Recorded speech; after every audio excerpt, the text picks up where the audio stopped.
This is a cervical dystonia patient. Dystonia is a neurological condition affecting the cerebellum, causing uncoordinated movements, imbalances, and other symptoms due to decreased dopamine in the brain. The clinical information we obtained on her was that she had 6 years of previous orthodontics as a child. 6 permanent teeth were extracted. She wore a cervical headgear for 4 years. Her jaw problems began 23 years ago. She was diagnosed with right lateral collis and anterocollis. She has bilateral frontal, parietal, and occipital headaches, which began 23 years ago. They are increasing in frequency and severity. She also describes migraine headaches and jaw pain increasing in severity. She has bilateral retroorbital pain, photophobia, which she has had for years and years, vertigo and loss of equilibrium, bilateral tinnitus, bilateral otalgia for the past 23 years, bilateral hearing loss, bilateral preauricular pain, bilateral maxillary sinus pain. She also has bilateral masseter pain, bilateral lower jaw pain, right facial numbness, which is of a pins and needles quality, inability to open the mouth. Her mouth locks shut. It's painful to chew food. She has dysphagia, or difficulty swallowing, for the last 20 plus years. She has a feeling of a foreign object in her throat. She has constant throat clearing, bilateral suboccipital pain, inability to turn her head to the right, cervical crepitus upon movement of the head, bilateral stiff necks in the morning, right neck pain, and bilateral shoulder pain. Her MRI report stated that the left TMJ disc was anteriorly displaced without reduction. There was no evidence of right TMJ disc displacement.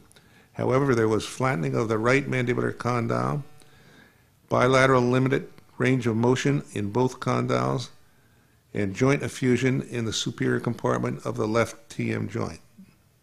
On the day of the splint insertion, I made her splint 11 millimeters thick. Her maximum interincisal opening was 17 millimeters unforced and 20 millimeters forced. One day after splint insertion, her opening was 33 and 35 millimeters. Patient stated that, quote, "I am very much better," and this was after just one day. 5 weeks later, upon a return visit, her maximum interincisal opening was 35 to 36 millimeters. The patient stated that her pain was 60 to 70% gone. "I am absolutely wonderful," she said. This is this patient's cephalometric x-ray. She has an airway of average width here. This is the type we usually see.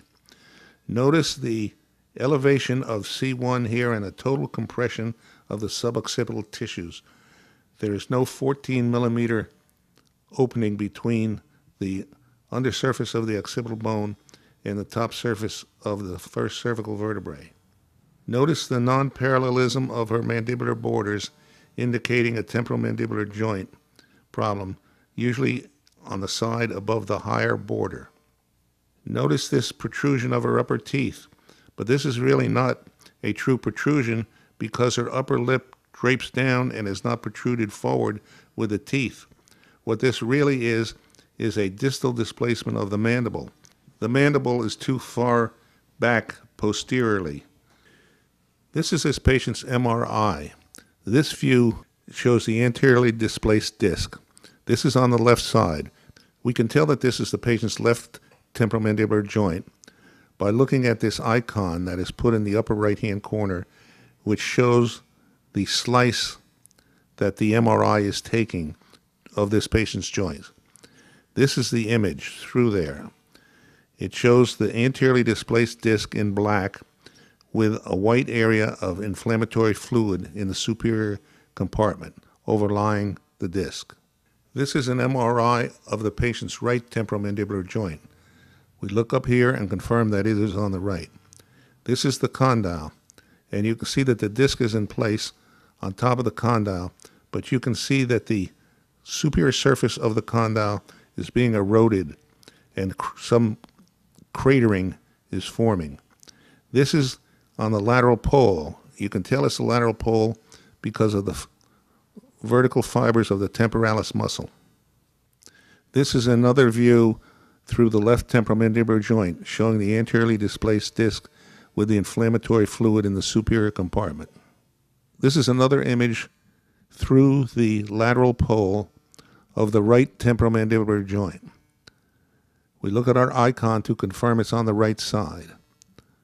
You can see this black area on the top of the condyle, which is a little area of osteonecrosis, which means this area is getting no blood supply and this bone is breaking down.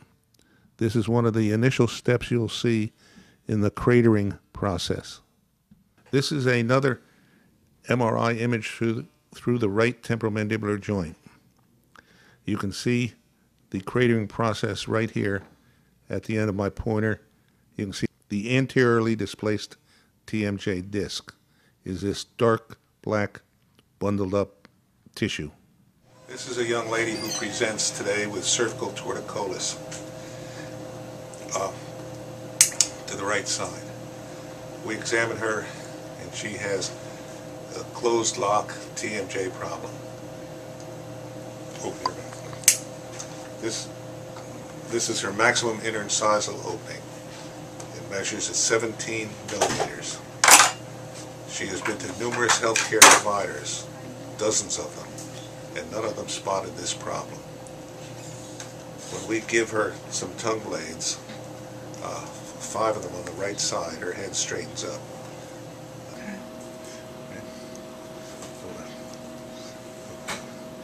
Okay, now when we take these out, try turning to the left. She has increasing difficulty turning to the left, turn to the right. Okay. Turn to the left again. Okay. Now we'll put these in again.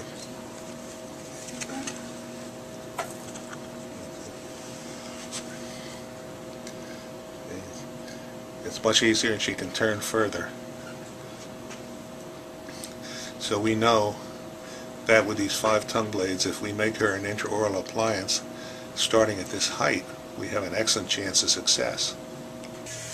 When we examined this patient, she gave us a history of having been to multiple healthcare providers, including 4 neurologists, a structural integrationist, an upper cervical spine chiropractor, 4 additional chiropractors, a reflexologist, 3 physical therapists, 2 dentists, and 1 hematologist.